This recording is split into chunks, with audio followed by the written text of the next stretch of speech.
Hello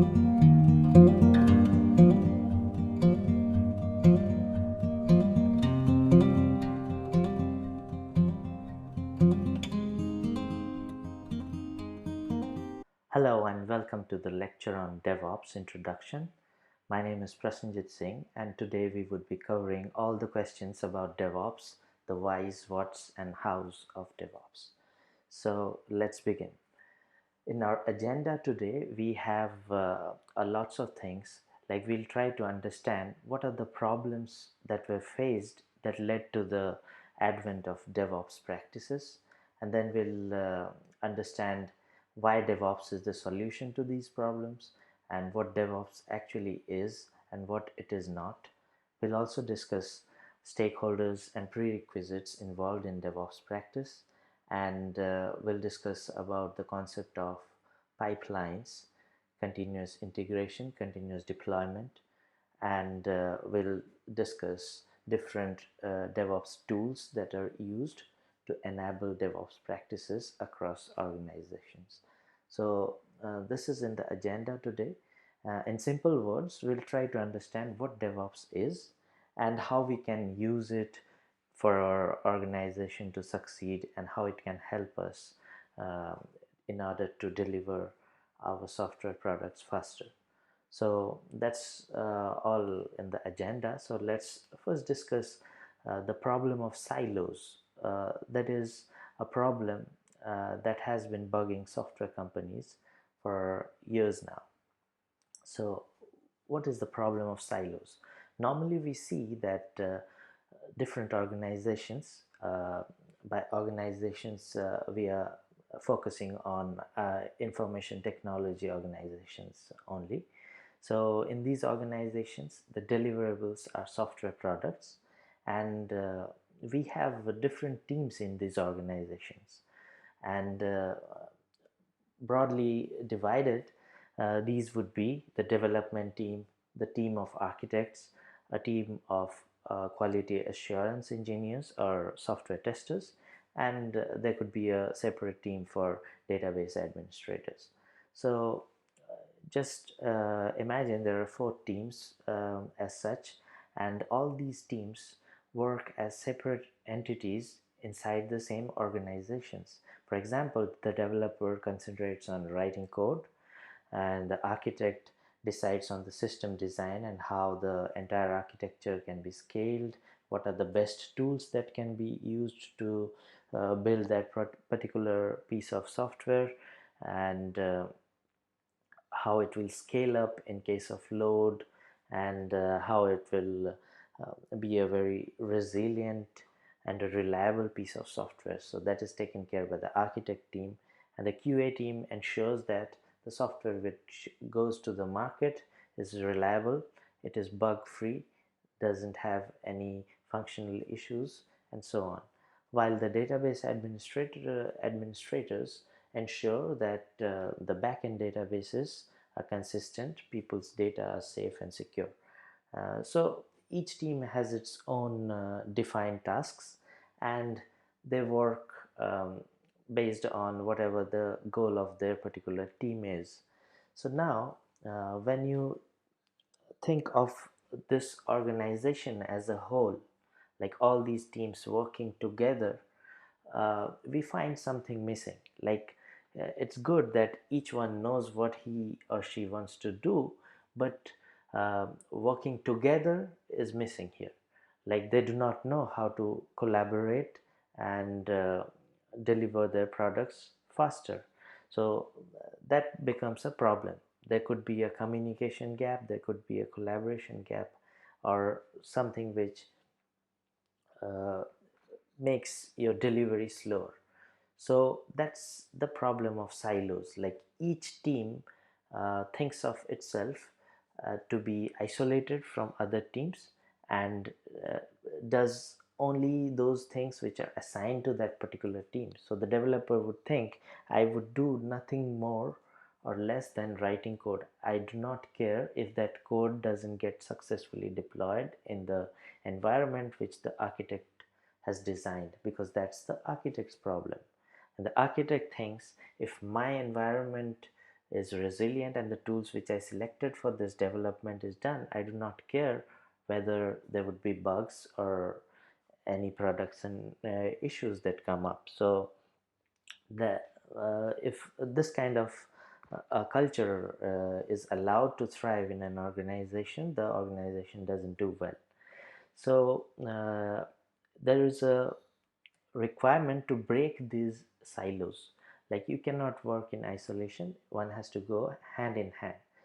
So that is the problem of silos. So in this diagram, it depicts, like, for example, you have the developers or anyone involved in the development team who just write the code and toss it over to the operations team. Those people, system admins or engineers, system engineers, who are responsible for deploying it on the production servers. So they have no clue how to deploy that code, what should be the best practices, and how the code would behave when the traffic is high, and what to do in case of certain errors, what are the known errors for that piece of software, what levels of monitoring, like CPU or memory, is acceptable for that piece of software, when scaling is required, at what point should you scale up your number of servers to resist the traffic, I mean take care of the traffic without having downtimes, and so on. So there are lots of problems and questions that come up when there is no collaboration and when people work in their own little silos, and that leads to slower delivery for products as well as failure in case of software companies.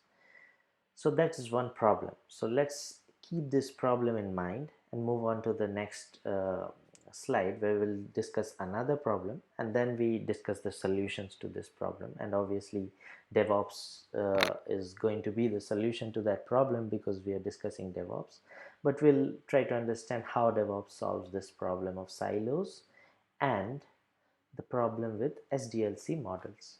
So let's now focus on what SDLC models are. So we'll just focus on two SDLC models, and let me tell you, SDLC stands for Software Development Lifecycle. You might have read about it. If not, you can just Google it and try to know what SDLC exactly is. Every software, right from the point when it is conceived to when it is delivered for users to consume it, goes through various stages. So these stages are defined under the software development lifecycle. It tells you about how a software is conceived, how it is developed, how it is tested internally, then how it is accepted to be released, and it goes live, and then people start using it. This entire life cycle of that particular software is covered in SDLC model. So let's now look at this picture in your left hand side. This is a waterfall model. Like, this is a software development lifecycle model that was in use earlier times. Like, many organizations still use it, but it's good that people have reduced the use of this model. This model has its own share of advantages and disadvantages. Let me briefly just tell you what this model is and what it does. Here you have various stages defined as steps or downward moving steps. Like, first of all, it begins with requirement gathering, and then once the requirements are gathered, you can go ahead and do analysis with your team, like to understand how and what is to be done in order to fulfill those requirements. I mean, for example, if you want to create a shopping website, so you will first gather the requirements and understand what are the various features that website would have, what are the various payment gateways that would be used, what would be the layout of that particular website, how the products would be changed or um, deployed to the site, how the user's journey would happen for the site, right from the time the user creates his own account, logs in, changes password, views various layouts of various pages, chooses products, buys products, makes his payment, uh, and so on. So all these requirements are gathered, and then internally the team, along with the architects, does an analysis how that project is to be completed, and what are the different tools to be used, which language to be used to write that website. It could be Java, it could be PHP, or Node.js, any other framework.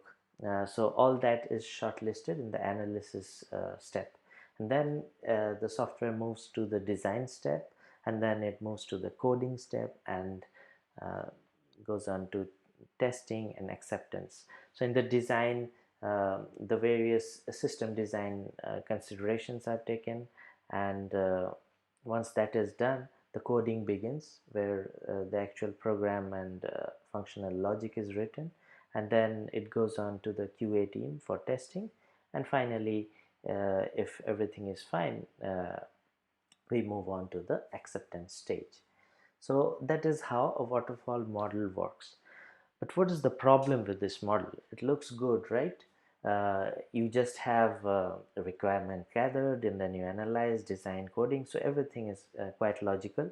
The problem here is you only move on to the next stage of the process when the previous step is complete.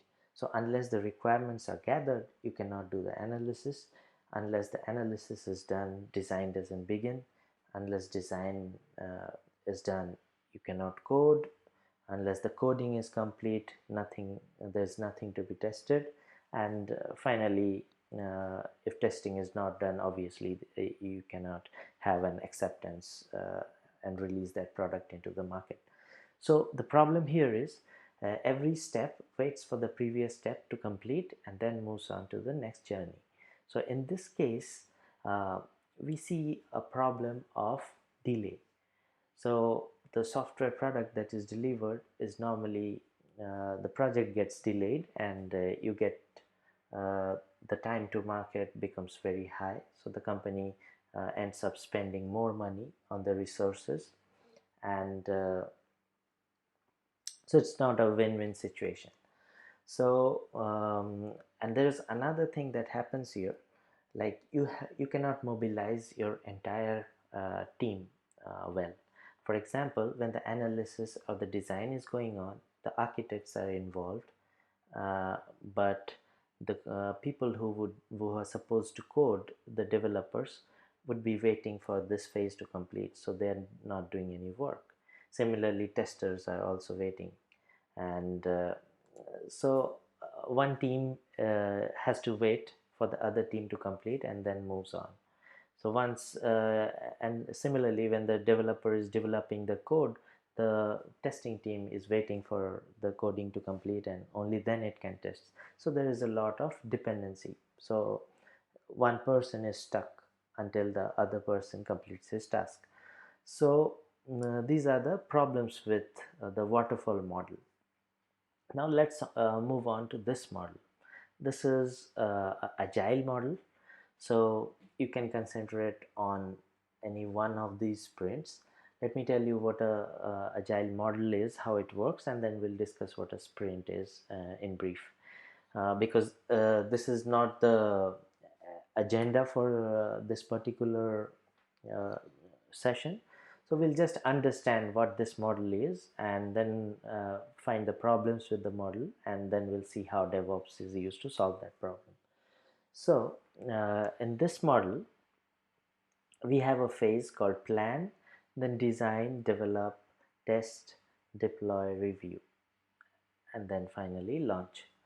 So how does this happen? Like for the sprint model, a planning is done, and then you move on to the design stage, then you move on to develop stage, which is equivalent to coding in the waterfall model, and then move on to the test stage, then you move on to the deploy stage, equivalent to, you can say, acceptance, I mean deploy and review, and then finally, if everything is fine, then you go on to launch. So looks quite similar to this particular model, waterfall model, because the stages are more or less the same, but there's a big difference. What happens here is the entire requirement is not deployed in one go. So they gather the requirements, create a backlog, divide it into smaller agendas, like smaller plans are made, like what is to be achieved in next 15 days. And that couple of weeks, mostly sprints are 2 weeks long. Some people have 1 week sprints as well. It depends on the organization. Some organizations can have longer sprints as well, but more or less it's about 14 days. So now when a sprint begins for 14 days, the team plans and chooses a set of tasks from a long list called a backlog. So out of the backlog they choose some important tasks which are on high priority to begin that project, and then assign it to the developers, designers, and different key players in different teams.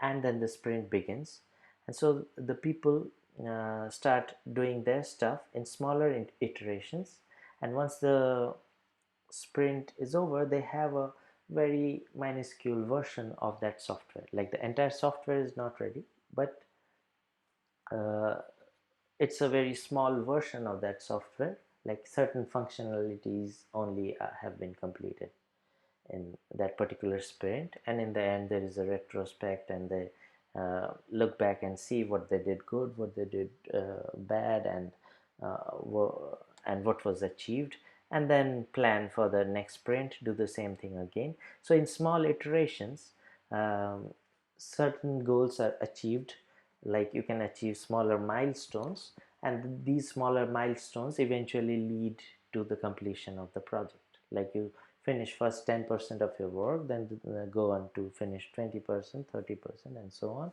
So one day, while completing these sprints, you complete the entire project. So this is how it works. It is more efficient than the waterfall model. That is because uh, every resource is mobilized, no one is waiting for the other to complete, and smaller versions of the software uh, modules are completed, and there is always something to see, like you have some visibility of the work that you do. But then if it is so good, if it saves time and if it is efficient, then what's the problem here with sprints? Now, this agile methodology of sprints does not suit for every organization and every circumstance that comes in. For example, imagine in a shopping website, you have a huge surge of traffic, and at that point, you start hearing that people are not able to buy products. They are choosing products, and then the website slows down. And once they go on and try making a payment transaction, the transaction fails midway, and they have no clue what to do. And when they go back to the shopping cart, they see that it is empty. So clearly this is a functional error, and since millions of people on that shopping website are suffering and seeing the same error, now if this problem is reported and the people in the team are in the middle of a sprint, like they have a set of tasks and all of them are involved in that sprint, so there would be no one to address these kind of urgent issues. And even if this issue is added to a backlog, that would be addressed at the end of the sprint. So it would take 14 days to complete it, and then that feature would be launched which fixes that particular problem. So this is not a very realistic way to solve problems. Like if there is an urgent problem, then it cannot wait for this long if you are strictly following a agile methodology. So In order to solve these problems comes in DevOps. So why DevOps and what does it do? Before going into this verbose city, let's first go on through what this diagram says and what this symbol says. You might have seen this symbol a lot of times when we talk about DevOps. We talk about this infinite loop. So the DevOps life cycle moves in an infinite loop. So it begins with building, like you can start from here as well. It begins with coding, in fact, and then you build the code into a binary. For example, if you're writing code on Java, you build it into a jar file. If you're writing code in, say, C sharp, and finally when you build it, you come up with a exe.exe executable file that would be installed on a Windows system, and so on. So you build them, and then you test that binary. You release that binary, means you put a version, you stamp it with a version, say version 1.0 and something, so that you keep a track of your releases. Then that version is deployed. If everything goes well, then the operations take over, and it is operated in production. And simultaneously there are stages where you monitor your live software, and then you plan with newer features into your software, and then go back to coding, building, test, release, deploy, operate, monitor, and so on. So that's how it continuously keeps on moving. So there is no wait time, and whenever a problem comes in, it immediately goes into the loop. And in DevOps, there is always a closed feedback loop. What does that mean? A problem comes in, the developer writes a hotfix, so he writes code, and as soon as he builds it, if there is a build error, he would get a alert on his Slack channel or any other channel like email or anywhere. He would get because DevOps uses automation practices, so there is an immediate feedback loop. That if there is any error in the build stage, immediately a mail shoots off, or there is an alert in the chat that there is an error for developer this, and in line number this, there is this particular error that needs to be addressed. Similarly, if any test cases fail in DevOps, your test cases are covered in the pipelines. We'll discuss all about it. You might be feeling a bit lost with all these stages, but we'll be covering in depth. For now, you just understand the person writes code, and as soon as he commits the code in the version control repository, there are certain scripts called webhooks that trigger a build. So once the build is triggered and the binary is built, then it goes on to run some test cases. Again, these are some scripts that are written by the QA team, and DevOps is just the enabler for all this entire process. So the test cases are kicked off, and they test whether the software is worthy to be released or not. If it is not worthy, again it sends a feedback in form of a mail to the QA team or the dev team. So immediately they get to know as soon as they press their Control S and do a git commit.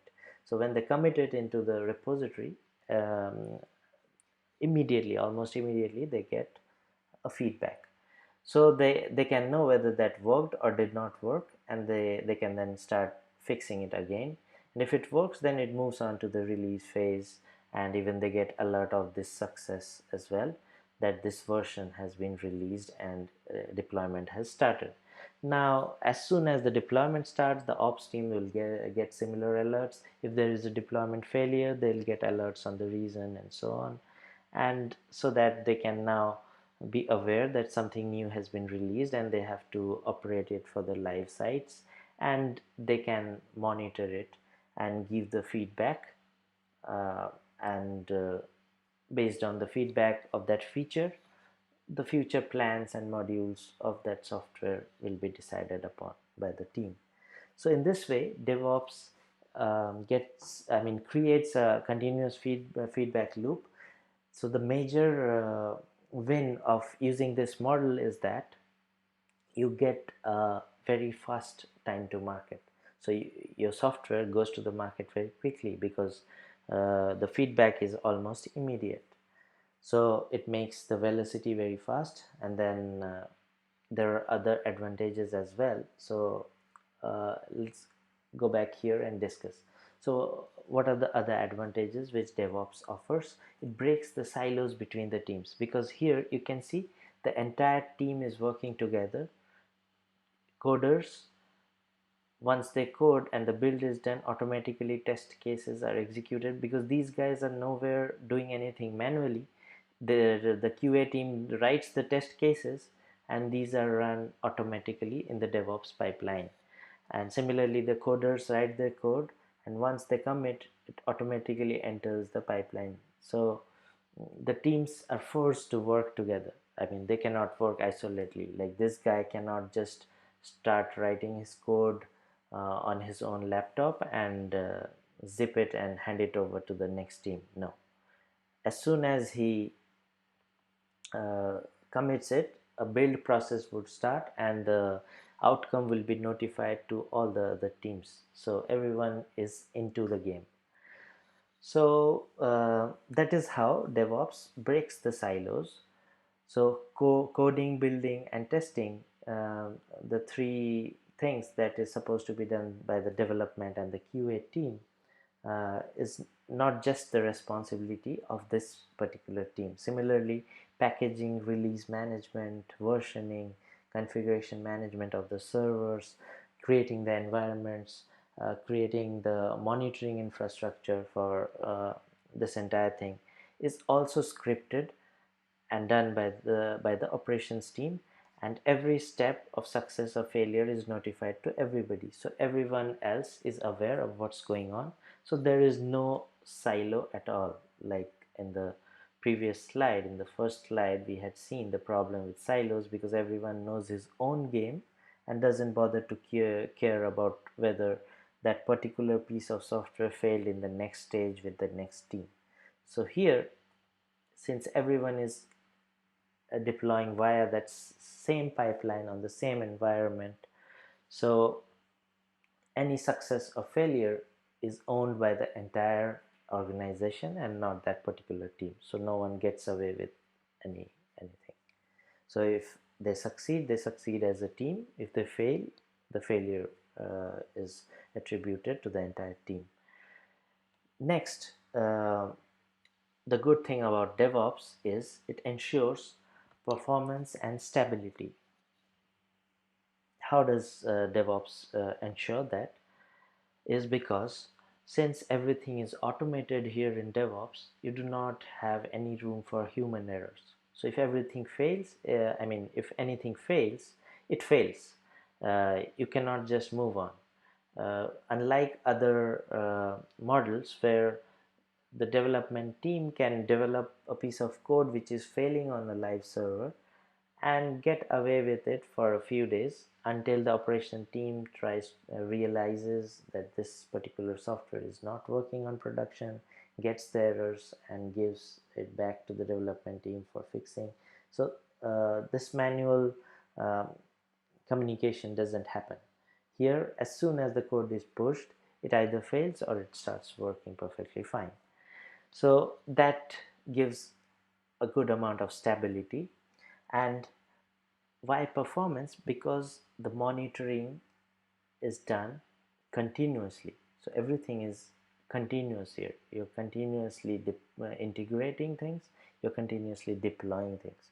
So monitoring is done continuously, so that ensures that the performance of the software is good.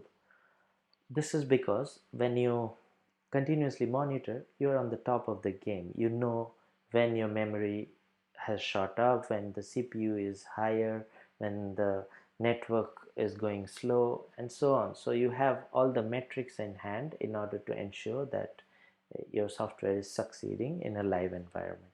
And even you are following the logs continuously. If there are any increase in the number of errors, those are even immediately notified to the teams so that they can start fixing those errors. So DevOps ensures a very good level of performance and stability.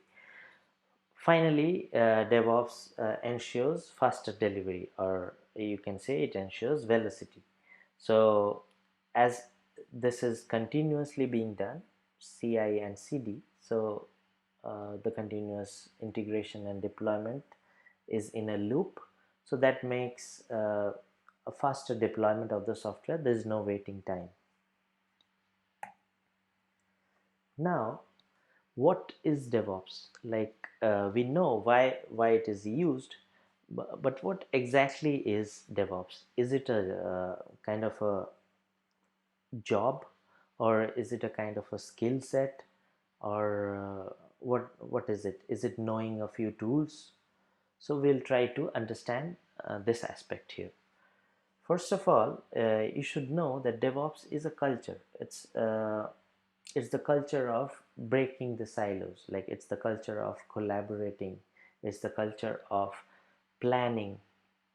It's the culture of collaborative development, which means collaborating with the development team and like here the operations team, development teams, architects, everyone collaborates together to build that product.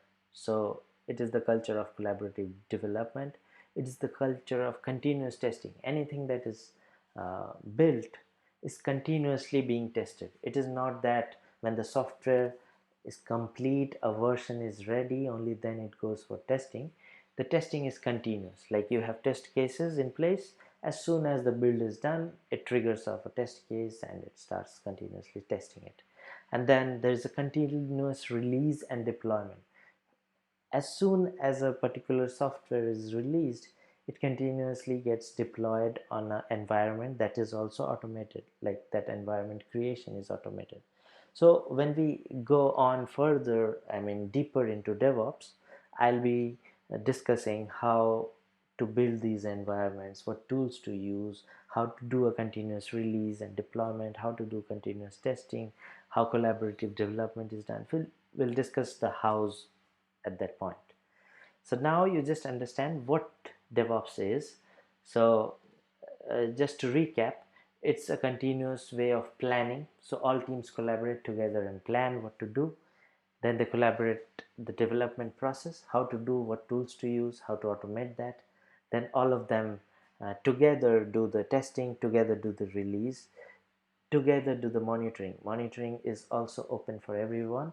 DevOps will provide alerts and dashboards for the entire organization, so anyone interested can see what is the status of the software, how it is faring in the live production environment, number of users, how much CPU has been spiking, or what is the memory being used, and so on. Lots of metrics. And further, there is a collaborative customer feedback and optimization. So DevOps also encourages collaborative feedback from the customers. Like you have your open website status pages where the customer is free to see what services are up for the organization, what are down. If something is wrong, there would be a reason that would be specified. So there is transparency. And there would be channels like Twitter or somewhere where the customer feedback is taken in and implemented. Like people can directly write on a public forum, or they can create tickets in the organization's ticketing software. There are tools for that as well, where the customer can provide feedback about the software. So the action is taken, and that particular feedback enters the loop of planning and development and testing and so on. So that's how DevOps closes the loop and makes the delivery very fast. So DevOps is that culture which is breaking the silos and making everything continuous. So everything is on motion. Next is that DevOps is the practice. Like DevOps is a culture and a practice. It is not any technology. It is not that you learn certain programming languages, you know how to script and automate, that makes you a DevOps practitioner. No, a DevOps practitioner is one who adopts the DevOps culture and spreads it across the organization, like asks people to follow this particular approach and collaborate together, break the silos, and follow the practices that would make the software stable and the delivery process stable. So it is the culture and the practices, and it also encompasses the tools. So it is not alone the culture, so it's not only the culture or only the practice or only the tools, but it is a combination of all these three things. Now coming back to what tools is, uh, in DevOps, in order to ensure continuous planning or development or testing or release and so on, we would need tools in each stage to, to achieve these steps.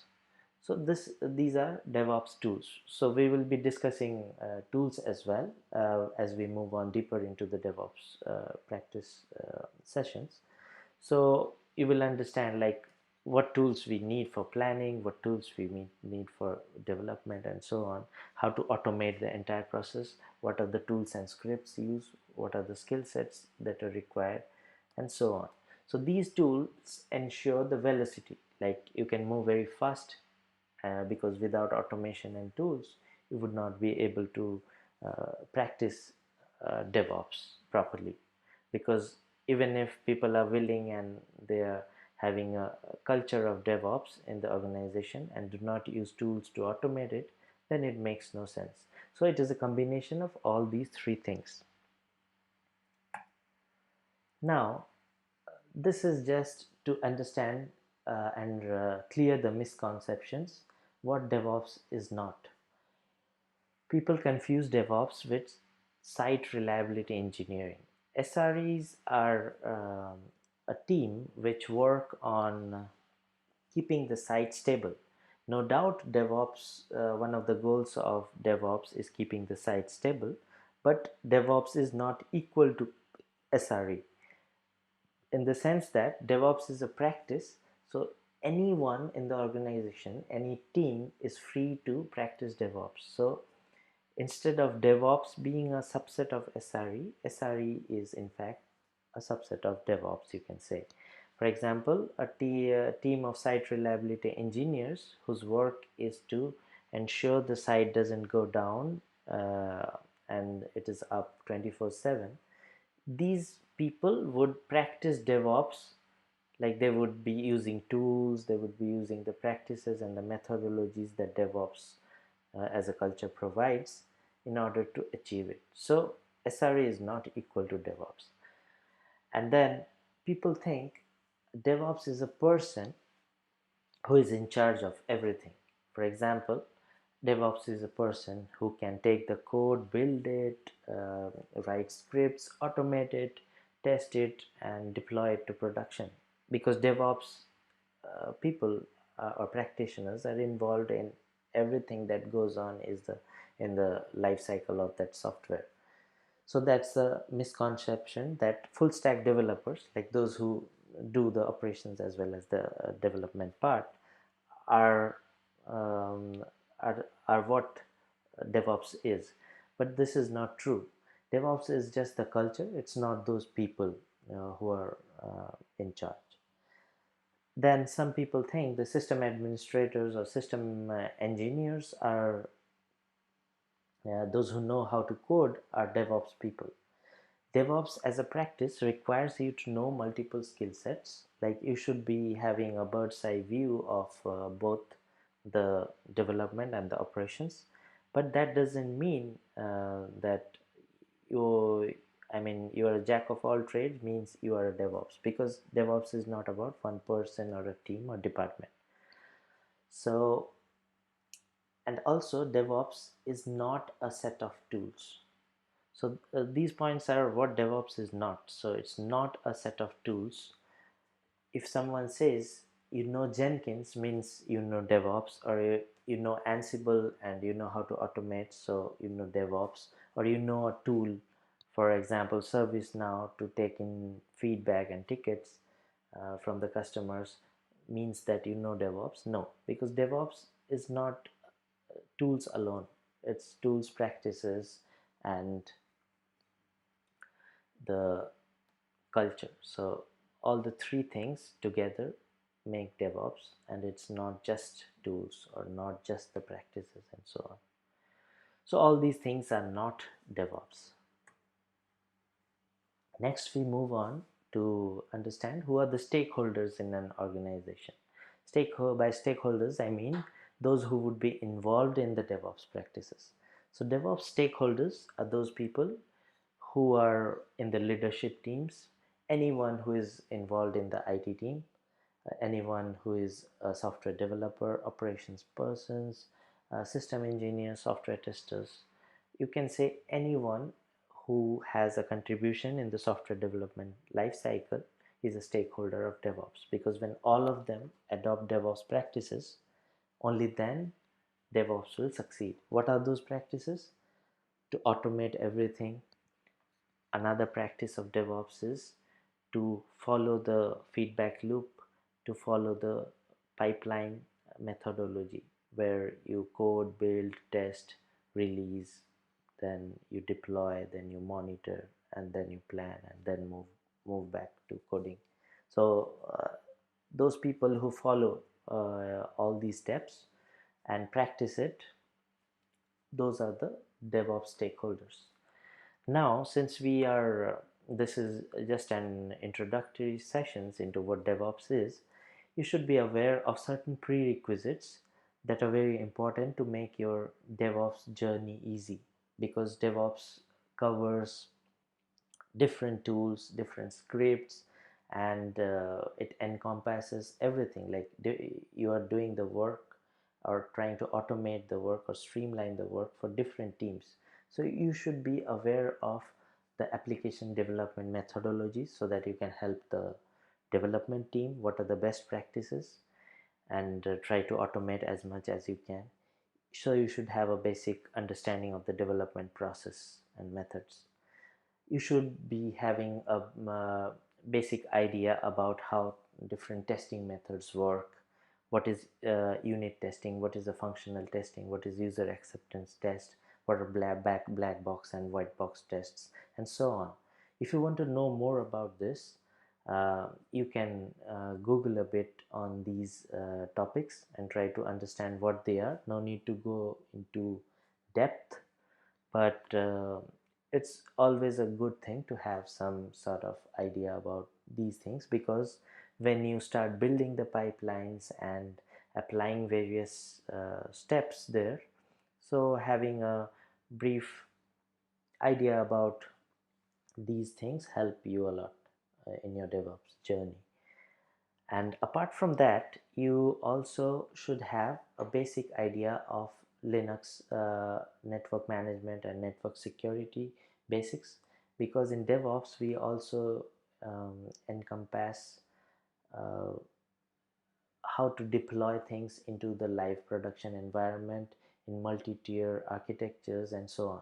So it's always good to have a knowledge of networking, because for multi-tier architectures, like when you deploy your software into multiple uh, servers which are distributed and work together as a cluster, so you have to have some idea of the networking and how the security works for this. So that means you should also have some idea on how this network or server infrastructure is built, whether on premise or whether on cloud, how these are managed. And so that would need you to know a bit on the cloud. So you should know all these things. Apart from that, you should know a bit about version control systems.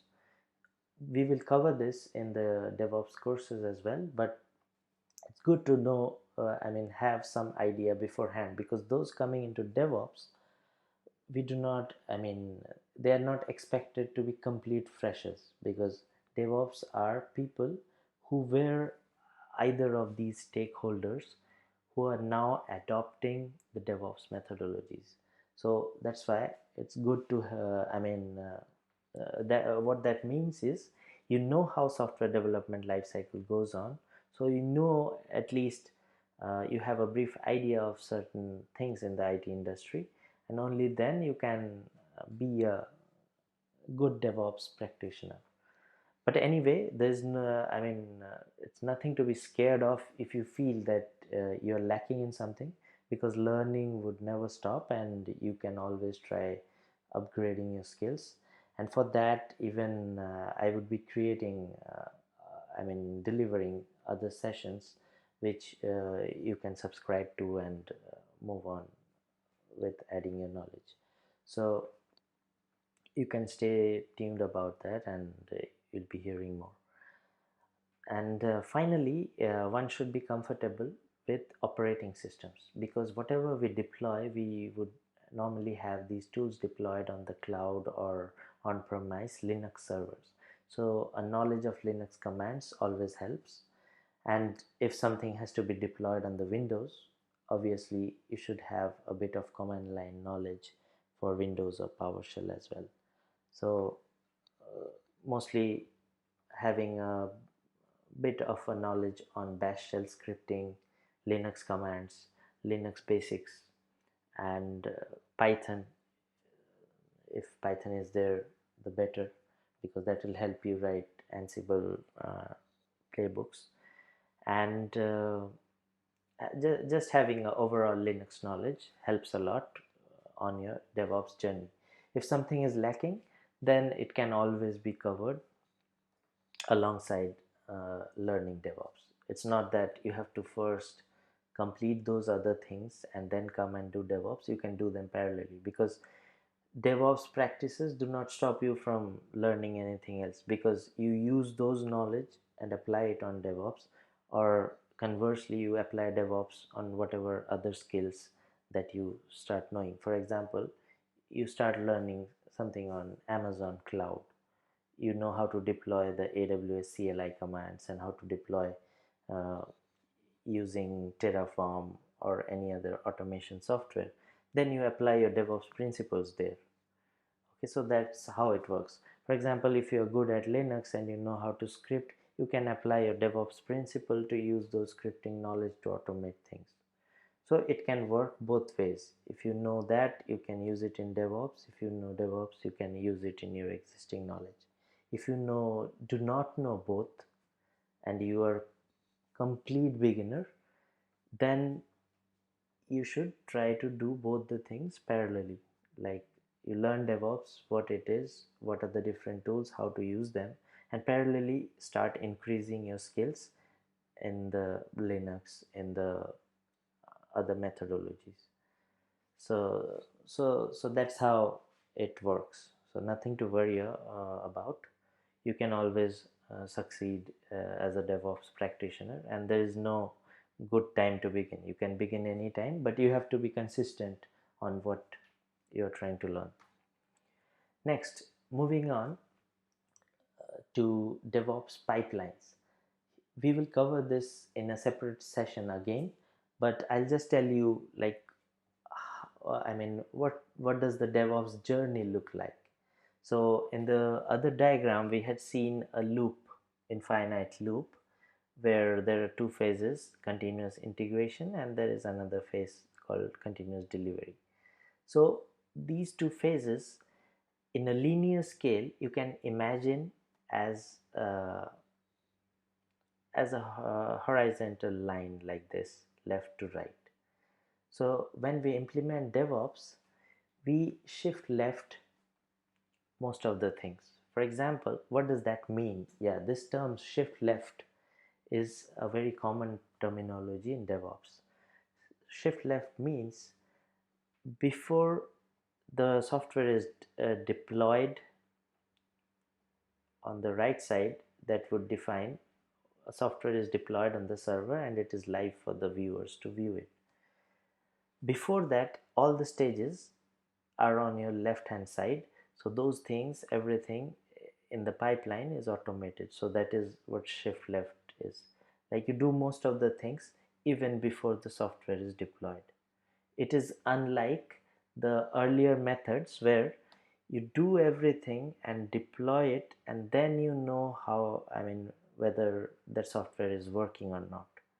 But in case of DevOps practice, you already know if the test case passes, if the code and the build passes, you already know the deployment would work, because you are sure of the environment, everything has been automated, because it has already worked in other environments in these stages. So you are sure it would work on the production environment and it would operate flawlessly. So that is what shift left is. Now coming back to CI/CD, it stands for continuous integration and continuous deployment. So the stage where you plan and code and then build and then test is called a continuous integration stage. So all these stages move on uh, automatically. We discussed this using the triggers that are written by using various DevOps tools, and then the software is released. It is stamped with a version and then deployed to the production environment. Now when we go ahead deeper into the DevOps course, we'll learn how each stage works, what are the different tools that are used in each of these stages, and how the software is released. It is simply the life cycle of the software. When the code is written, it is built into a binary, tested, released for the users to use. So this software can be anything, right from a website to a Java code. It could be an Android application where your deliverable is a APK file deployed to the Android Play Store, and so on. So this stage is called continuous integration, and this stage where it is deployed is called a continuous delivery. Why continuous? Because as soon as the developer pushes the code into the version control system, it triggers off this chain reaction of steps. So there is no stopping. There is no stopping to plan and say, okay, I have built this version, now I'll wait for the others to complete and then ask the operation guys to deploy it. No, it is all looped. Like when you execute one step, it triggers off the chain reaction until it is deployed. If something fails, there is a feedback loop. Like you get an alert something has failed, and you go back and fix it and initiate that loop again. So this series of steps that happens right from the planning stage to the operate stage is called a pipeline. So we'll learn how to build pipelines, how to automate them when we get deeper into DevOps. Now, in order to make that pipeline work, we would need tools. So these are the DevOps tools. Now the diagram which you are seeing on the screen is just a subset of certain tools that are commonly used in DevOps, but this does not encompass all the tools that we have in DevOps. There are lots of tools. Here we can just see a few tools. For example, you have a platform which is on the cloud mostly.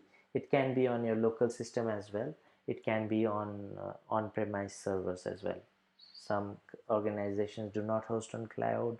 They have their own on-premise servers, and some companies have their things hosted on the cloud.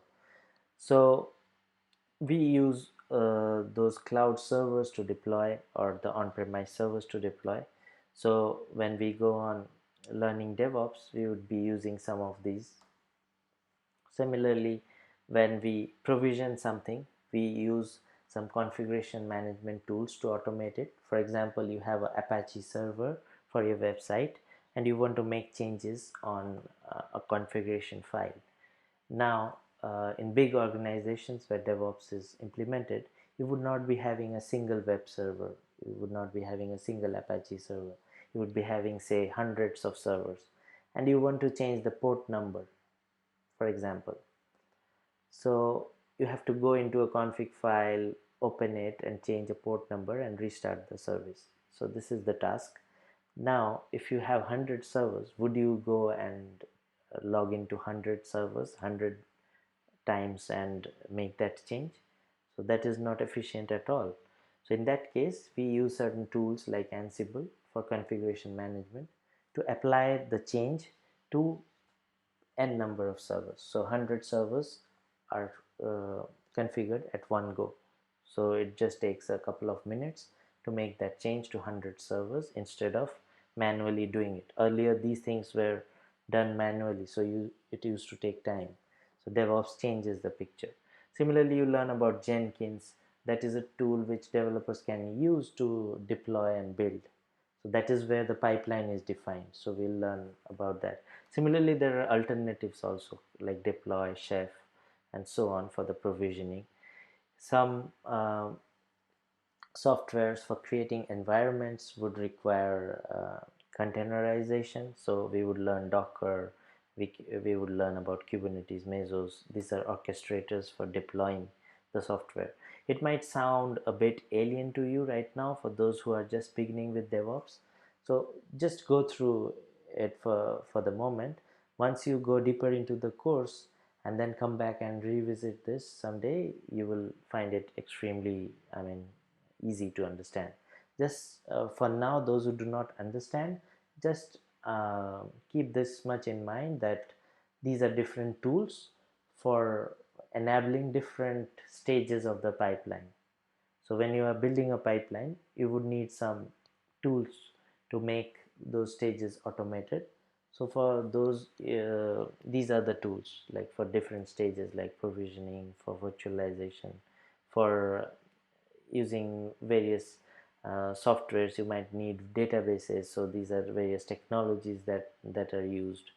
uh, these are various softwares that are used for managing services and tickets and feedback. These are certain tools that are used for collaboration. For example, Slack, uh, it allows the team to collaborate, talk to each other, as well as get the feedback from the Jenkins pipelines. If something fails, they get a alert on PagerDuty or on Slack or on Microsoft Teams and so on. Similarly, there are certain monitoring softwares that allow you to monitor the state of your uh, application or the state of your deployment. So that brings us to the end of the session. If you have any questions, feel free to mail me, and keep learning, keep getting better each day. Thank you.